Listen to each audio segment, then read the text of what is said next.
오늘 금요 예배에 나오신 모든 성도님들 환영하고 축복합니다. 오늘 말씀을 통해서 하나님의 그 큰 은혜를 누리는 시간 되기 원합니다. 오늘 말씀은 우리가 잘 알고 있는 예수님께서 성전에서 몇 번 없는 분노를 표하신 구절이죠. 그런데 이 요한복음, 공간복음 안에서 오늘 이 성전의 내용 안에 위치가 조금 다릅니다. 다른 공간 복음에는 이 성전의 이야기가 후반부에 나오는데 오늘 요한복음에서는 앞에 부분에 위치하고 있습니다. 그 이유는 앞서 우리가 2장 1절로부터 무엇을 배웠지요?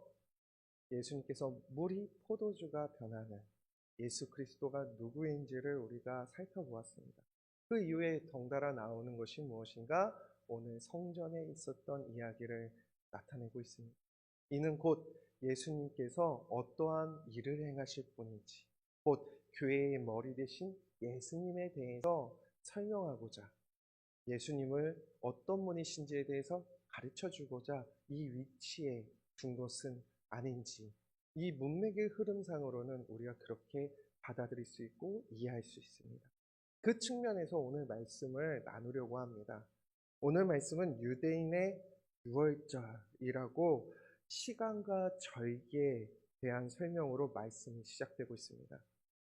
이것이 중요한 것은 무엇인가? 유월절. 이 유월절은 매우 중요한 절기입니다. 바로 이 이스라엘, 종되었던 이스라엘이 이 유월절을 기점으로 하여서 출애굽을 하였고, 이것은 무엇을 의미하는가? 종의 신분에서 창조주 여호와 하나님의 백성의 신분, 자녀의 신분으로 변화되는 어마어마한 사건이었던 것이지요. 이것을 기념한다. 이것을 기억하는 이스라엘. 그들은 이 시기에, 이 유월절이라는 시기에 전 세계에 퍼져 있는 유대인들이 바로 이 예루살렘 성전에 모여들어 제사를 드리는 이 절기, 매우 매우 바쁘고 중요한 절기였다라는 것이죠. 그러면 이 이스라엘 백성들에게는 성전이 어떤 의미였겠습니까? 곧 하나님, 주 여호와 하나님이 이스라엘과 함께 하신다라는 것을 의미하고 있습니다. 곧 이스라엘이 하나님의 선민이며 하나님께서 세우신 그 나라에 대한 정체성이자 자부심이자 이스라엘의 존재의 의미를 가지고 있는 것이 무엇인가? 바로 성전이라는 것을 우리는 단번에 알 수가 있다는 것이지요. 이렇게 귀하게 여기는 성전이 크게 파괴된 적이 있습니다. 그것은 언제였는가? 바로 솔로몬이 이 성전을 짓고 포로 시대 때 바벨론 왕이 와서 첫 번째 예루살렘 성벽을 파괴했습니다. 그리고 나서 에스라와 느헤미야 시대 때의 말씀을 회복하면서 회개운동이 일어나고 느헤미야가 성전을 재건하기 시작하였지요. 그런데 이때도 완성하지 못하였던 것입니다. 후에 지금 이 본문에 나오는 예루살렘 성전은 어떤 것인가? 분봉왕이었던 헤롯이 유대인들의 그 정치적 마음을 잡기 위해서 다시 재건을 완성하였던 예루살렘 성전이었습니다. 곧 지금 이 모습은 어떠한 마음에서 성전이 지어졌다고요? 하나님과 관계없는 마음의 동기로 성전이 지어졌다라는 것입니다. 그리고 나서 이 성전은 이 본문 후에 로마의 장군 티투스가 다시 올라와 이 성전을 완전히 파괴해버리지요. 그러면 이 중요한 성전이 파괴된 그 원인과 이유가 무엇일까요? 성경에는 아주 자세히 여러 번 나옵니다. 그것은 무엇인가? 이스라엘이 하나님을 믿지 않았기 때문입니다. 하나님을 믿지 않으며 음란하게 이방신들을 섬기면서 동시에 하나님을 섬기려고 하였던 것입니다. 그것도 하나님이 주신 이 언약의 땅, 이 종의 신분이었던 이스라엘이 출애굽하여서 하나님의 백성이 되었던 이 자들이 이제 갈 곳이 없는 곳이 사람들이 아니라 하나님의 언약의 땅에 들어갔는데 그 언약의 땅에서 우상들을 세우고 하나님의 말씀에 상관없는 불순종이 가득한 삶을 살았던 것입니다. 이것은 무엇인가? 하나님을 얼마나 만홀히 여기고 경홀히 여겼던 것인지 우리는 짐작할 수 있습니다. 그러면 이스라엘이 이렇게 하나님과 상관없는 삶을 살아갔던 그 이유는 무엇일까요? 바로 자기 자신을 위해서였습니다. 하나님의 말씀보다 자신이 편한 행동, 편한 감정대로 하는 행동들, 곧 하나님의 말씀과는 상관이 없는 삶을 살았던 것입니다. 그리고 자기에게 당장에 큰 명성과 부와 쾌락을 줄 것 같은, 자신이 보기에 나에게 큰 능력을 줄 것 같은 이방신들을 믿었던 것입니다. 여기에 덧붙여 보험을 들듯이 하나님을 섬기는, 이방신과 하나님을 동시에 섬기는 이러한 일들이 벌어진 것입니다. 그리고 더욱더 큰 문제는 무엇이었는가? 하나님의 말씀을 알려고도 하지 않았고, 알아도 하나님을 속이고 하나님을 모른 채 이방신들을, 그들을 더욱더 따라갔던 이스라엘의 모습이 있었던 것이죠. 가장 큰 그 증거는 어디에 있는가? 북이스라엘이 초대 왕이었던 여로보암은 백성들이 예루살렘으로 제사를 드리려고 가는 것을 막기 위해서 금송아지를 만들고 너희의 신이 여기 있도다, 이 신에게 제사를 드려라 라고 하면서 북이스라엘 백성들을 금송아지 이방 신에게 제사를 드리게 하는, 하나님과 멀어지게 하고 하나님을 잊어버리게 하는 엄청난 죄들을 벌어지게 됐다라는 것이지요. 우리가 입장 바꿔서 하나님의 입장에서 생각을 해본다면, 하나님이 언약하시고 사랑하셔서 인도하심으로 언약의 땅에 보내놨더니 이 언약의 땅에 이스라엘 백성, 내가 사랑하는 자녀들이 나를 모른 채 이방신들을 그 땅에 들여오고 하나님을 만홀히 여기며 음란히 이방신들을 섬기는 일이 얼마나 기가 막힌 일이 되겠습니까? 그런데 오늘 본문에 이 일이 반복되어지고 있습니다. 이스라엘이 이번에는 성전 안에까지 자신들을 위해서 장사를 하고 있는 모습을 예수 그리스도께서 직접 목격하고 계시다라는 것입니다. 14절을 보면 성전 안에서 소와 양과 비둘기 파는 사람들과 돈 바꾸는 사람들이 앉아있는 것을 보시고 라고 기록되어져 있습니다. 이것은 단순히 장사하고 환전을 하는 것, 이것이 문제가 되는 것은 사실 아니었습니다. 왜냐하면 당시 운송수단이 발전되어져 있지 않았습니다. 이동수단이 발전되어져 있지 않기 때문에 먼 거리에서 오는데 아주 건강하고 흠이 없는 양이라는 재물을 가지고 오다가 보면은 상처도 나고 흠이 나고 더럽혀지니 재물로 쓰기에는 좋지 않았던 시절이었지요. 그래서 이 당시에는 이 예루살렘 근처에 와서 좋은 흠없고 좋은 것을 사서 드린다면 좋은 의미입니다.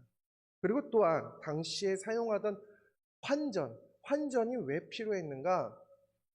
하나님의 선민인 이 유대인들이 얼마나 자부심이 있었겠습니까? 그런데 이 당시에 대부분 통용하였던 로마의 이 화폐 동전을 보면은 이 로마 황제의 흉사, 얼굴이 그려져 있고 또한 로마 황제를 인정하고 칭송하는 문구가 기록되어져 있었습니다. 근데 그것을 제사 때 사용할 수 있었을까요? 아니죠. 그러므로 이 유대인들이 사용하는 환율로, 화폐로 환전을 했어야 됐다라는 것입니다. 그러므로 그 의미와 그 의도는 전혀 나쁜 것이 아닙니다. 그런데 문제가 무엇인가? 두 가지입니다. 하나님의 성전을 자신들의 이익의 도구로 사용하고 성전의 제사장들이 부패하였기 때문입니다. 무슨 소린가? 첫 번째, 이 지금 예수님께서 보시고 있는 장소는 어디인가? 이 예루살렘 성전의 이방인의 뜰이라고 하는 그 당시에 조금은 개방된 공간이었습니다. 그러면 이 성전 안까지 이 장사꾼들이 들어올 수 있었던 것은 무엇일까요? 무엇인가? 성전을 관리하는 제사장들이 첫 번째, 처음에는 아니었겠지요. 그런데 성전에 들어오기 위해서 장사꾼들을 가만히 보니 이들이 이 재물들을 팔아 남기는 이 이익의 세금을 받아보니 어땠을까요? 이스라엘 백성들이 그 하나님을 잊었던 것과 같이 제사장들도 점점 돈에 눈을 뜨기 시작하였던 것이겠죠. 처음에는 큰 의미가 없었을 것입니다. 그러나 조금씩 받다 보니 이것은 커지고, 또한 환전을 통해서 당시 기록으로 보면은 매우 고금리의 환전의 이자가 있었다고 합니다. 그렇다면 그것으로 이 제사장들은 얼마나 큰 이득을 벌었을까요? 그러므로 자신들의 또한 정치적인 관리 안에서 자신들의 말을 잘 따르던 장사꾼들을 이방인 뜰 안으로 점점점 조금씩 들어왔을 것입니다. 그리고 지금 예수님은 그 상황을 목격하고 계신 것입니다. 곧 자신들의 마음대로 성전을 사용하고 있었던 것입니다. 이것은 무엇입니까? 하나님을 만홀히 여긴 것입니다. 제사장들은 자신의 명예와 부를 얻기 위한 도구로 하나님의 성전을 이용한 것입니다. 또한 그들이 부패하니 이스라엘 백성들이 부패하여서 하나님의 성전 안에서 장사를 하는 것이 당연한 것이고, 그것이 나에게 당연한 권리라고 생각하였던 것입니다. 이 얼마나 악독한 일인지 모릅니다. 하나님을 하나님으로 대우하는 것이 아닌 하나님을 자신의 이익과 유익을 위한 대상으로 보고 하나님을 이용하고 도구로 사용하였던 것입니다. 그것도 하나님의 면전인 하나님의 전 앞에서 말입니다. 이것은 무엇을 의미하는가? 아주 단순합니다. 피조물이 창조주를 이용하였던 것입니다.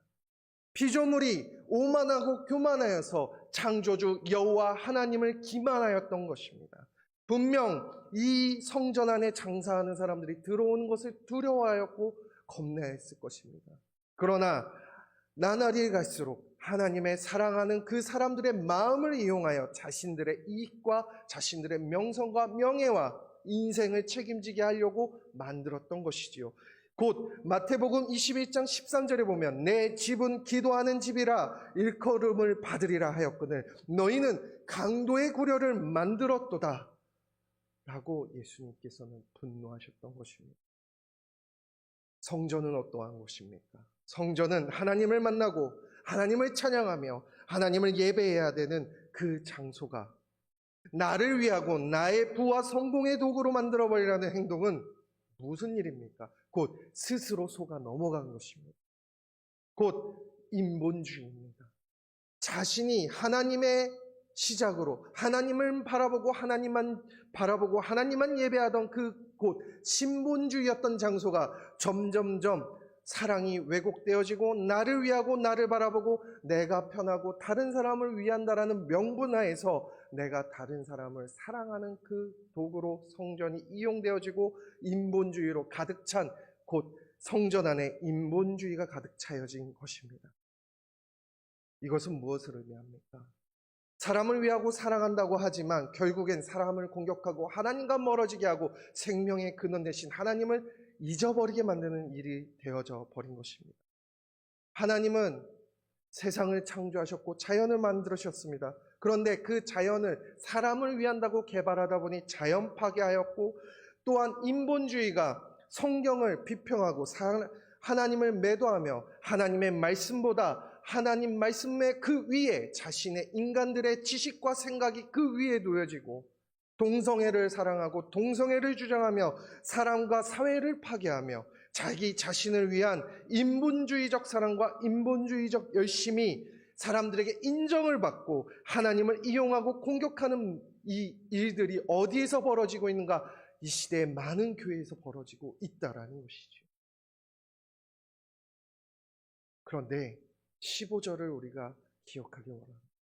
15절을 보면 노끈으로 채찍을 만드사라고 기록되어져 있습니다. 예수님께서는 보시자마자 무분별하게 분노하지 않으셨습니다.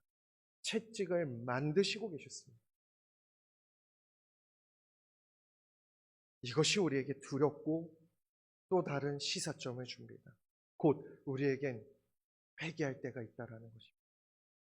회개의 기회가 있습니다. 우리는 예수님이 이것을 모른 척하고 계신 것이 아닙니다. 예수님께서는 그때를 기다려 노끈으로 채찍을 만들고 계시다라는 것입니다. 우리의 신앙생활이 마치 보험을 들듯이 신앙생활을 하는 것은 아닌지요. 세상이 말하는 모든 방법과 생각을 다 하면서 하나님의 말씀과 뜻이 상관없는 삶, 세상이 좋다고 가치 있다고 하는 것들에 내 인생의 가치관을 두고 우리의 삶을 따라 살아가고 있는 것은 아닌지요. 이것은 마치 이스라엘이 이방신과 하나님을 섬기던 이중적인 모습과 유사하지는 않을런지요. 하나님을 만나고 예배하는 것이 내 학업과 성공과 취업과 승진의 방해가 된다면, 언제든지 버릴 수 있는 것이라면, 그 믿음, 그 생각은 이스라엘 백성과 우리가 어떠한 차이점이 있을까요? 사랑하는 우리 성도 여러분, 우리가 기억하길 원합니다. 오늘 본문 24절과 25절을 읽고 우리가 다시 기억하길 원합니다. 제가 읽겠습니다. 예수는 그의 몸을 그들에게 의탁하지 아니하셨으니 이는 친히 모든 사람을 아심이요 또 그 사람에 대해 누구의 증언도 받으실 필요가 없었으니 이는 그가 친히 사람의 속에 있는 것을 아셨습니다. 아멘. 우리의 신앙과 믿음 생활 속에서 우리의 마음의 동기가 무엇입니까? 우리의 행동의 동기가 무엇입니까?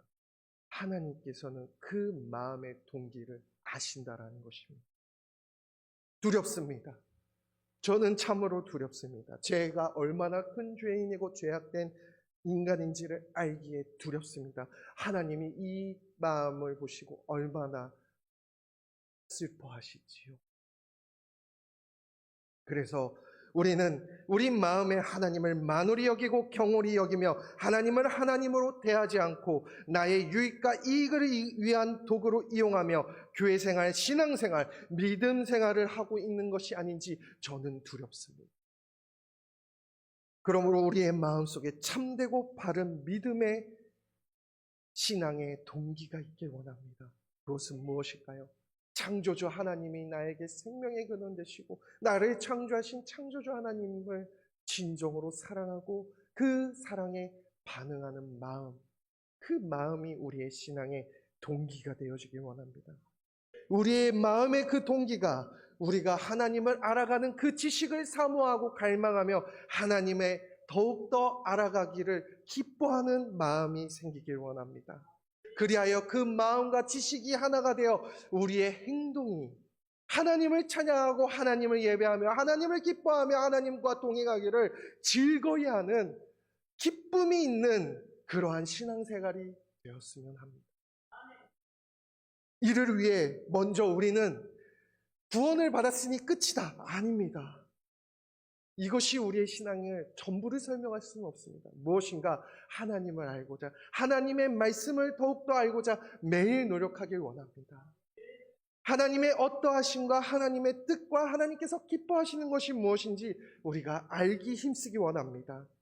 그 지식들이 피조물인 우리의 삶에 참 소망 되시고 힘과 능력이 되시며 생명이 되시는 하나님 안에서 살아가기를, 그러므로 나의 삶 속에서 언제나 실천하고 순종하는 것이 하나님의 말씀이며 하나님의 뜻인 것을 기쁨으로 감당하며 우리의 믿음의 행실들이 하나하나 열매 맺어지길 간절히 원합니다.